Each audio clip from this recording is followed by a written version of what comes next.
Hello viewers, Assalamualaikum. Welcome to my channel Touch of Cooking by Muntaha. আজ আপনাদের দেখাবো ঘরে কিভাবে পারফেক্ট ব্রেড ক্রাম্ব তৈরি করতে হয়। যেহেতু এই ব্রেড ক্রাম্ব আমাদের সবসময় স্ন্যাক্স তৈরি করতে প্রয়োজন হয়, সো ঘরে যদি তৈরি করতে পারি কেমন হয়। সো চলুন দেখে আসি আমার ব্রেড ক্রাম্ব কিভাবে তৈরি করতে হয়। আমি এখানে দু ধরনের ব্রেড নিয়েছি। কিছু ব্রেডের সাইডগুলো ফেলে নিয়েছি। এটি দিয়ে আমি হোয়াইট ব্রেড ক্রাম্ব তৈরি করব। আর এখানে ব্রেডের সাইডগুলো আমি ফেলিনি। এটি দিয়ে আমি অরেঞ্জ ব্রেড ক্রাম্ব তৈরি করব।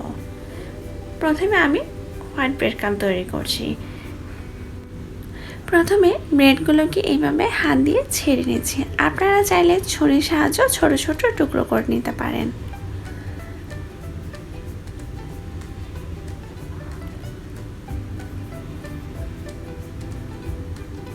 এবার এতে পরিমাণ মতো টেস্টিং সল্ট দিয়ে ভালোভাবে ব্লেন্ড করে নিচ্ছি।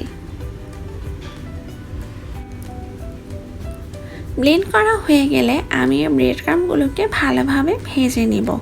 এই পর্যায়ে চুলার ফ্লেম লোতে রাখতে হবে আর একটু সময় নিয়ে এভাবে নেড়ে নেড়ে ভেজে নিতে হবে। প্রথমে ব্রেডে যে একটি ভেজে ভাব থাকে ওটা চলে যাবে, এরপর ব্রেড ক্রাম্ব ঝরঝরে হতে শুরু করবে।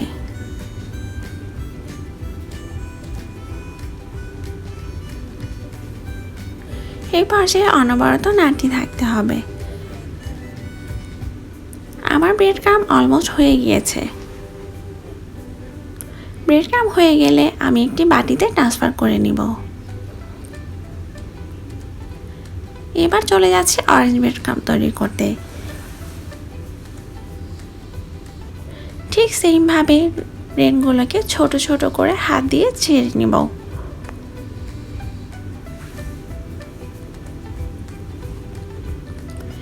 এবার এতে কিছু জর্দার রং ইউজ করব। আপনারা চাইলে অরেঞ্জ ফুড কালারও ইউজ করতে পারেন। এবার এতে পরিমাণ মতো টেস্টিং সল্ট দিয়ে ঠিক সেইভাবে ব্লেন্ড করে নিব।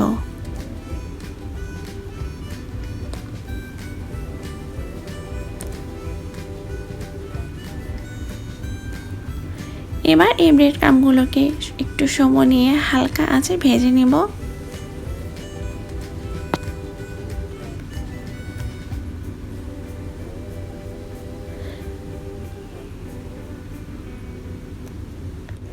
আমার রেসিপি ফলো করে একবার বাসায় ব্রেড ক্রাম্ব তৈরি করলে দ্বিতীয়বার আর বাজার থেকে কিনে আনতে চাইবেন না।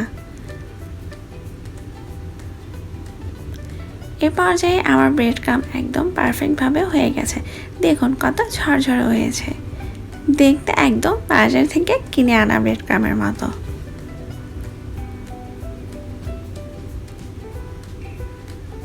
এয়ারটাইট কন্টেনারে করে প্রায় 1.5 থেকে 2 মাসের মতো নর্মাল ফ্রিজে এই ব্রেড ক্রাম্ব সংরক্ষণ করতে পারবেন। আর নর্মাল টেম্পারেচারে প্রায় 15 থেকে 20 দিনের মতো সংরক্ষণ করতে পারবেন।